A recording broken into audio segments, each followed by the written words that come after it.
It is a review of Complete Conquest of Love. Just 1 hour 30 minutes run టైమ్తో present MX ప్లేయర్లో తెలుగులో streaming అవుతుంది. మరి ఇంక మూవీ అంతా చూసాక నాకు ఎలా అనిపించింది, నచ్చిందా లేదా, ఈ వీకెండ్కి ఈ మూవీ చూడొచ్చా లేదా, ఈ విషయాలని తెలుసుకోవాలంటే వెంటనే వీడియోకి లైక్ చేసి ఛానల్ సబ్స్క్రైబ్ చేసుకోండి. ఇది ఒక సౌత్ కొరియన్ మూవీ. మెయిన్గా సౌత్ కొరియన్ మూవీస్ అనేటప్పటికి వీళ్ళ స్టోరీ చాలా యూనిక్గా, కంటెంట్ చాలా కనెక్ట్ అయ్యే విధంగా, ఎమోషన్స్ చాలా అట్రాక్టివ్గా ఉంటాయి.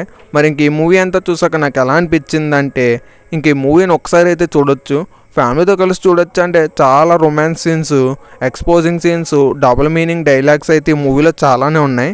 ఫ్యామిలీతో కలిసి స్కిప్ చేయొచ్చు. ఈ మూవీ బేసిక్ స్టోరీ ఏంటంటే మన హీరో ఒక అమ్మాయిని అయితే ఇష్టపడతాడు, కానీ అమ్మాయికి ప్రపోజ్ చేద్దామని వెళ్ళినప్పుడు మన హీరో అయితే ఒక అనుకోని సంఘటన చూసి మన హీరో అయితే ప్రపోజ్ చేయకుండానే వెళ్ళిపోతాడు.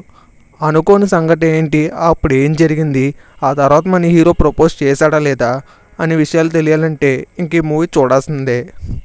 మూవీ అయితే కొన్ని కామెడీ సీన్స్ అయితే బాగానే ఉన్నాయి. మూవీ హీరో పడ్డ ఎమోషన్స్ అయితే బాగుంటాయి. అక్కడక్కడ కొన్ని ఎక్స్పోజింగ్ సీన్స్ కూడా బాగుంటాయి. ఇంకా మూవీని అయితే ఒకసారి చూడొచ్చు. కామెడీ వైజ్ అయితే ఫ్యామిలీతో కలిసి చూడొచ్చు. అంటే స్టార్టింగ్లో చెప్పినట్టే చాలా అడల్ట్ సీన్స్ అయితే ఉన్నాయి. ఈ వీడియో కానీ మీకు నచ్చితే లైక్ చేసి ఛానల్ని అయితే సబ్స్క్రైబ్ చేసుకోండి.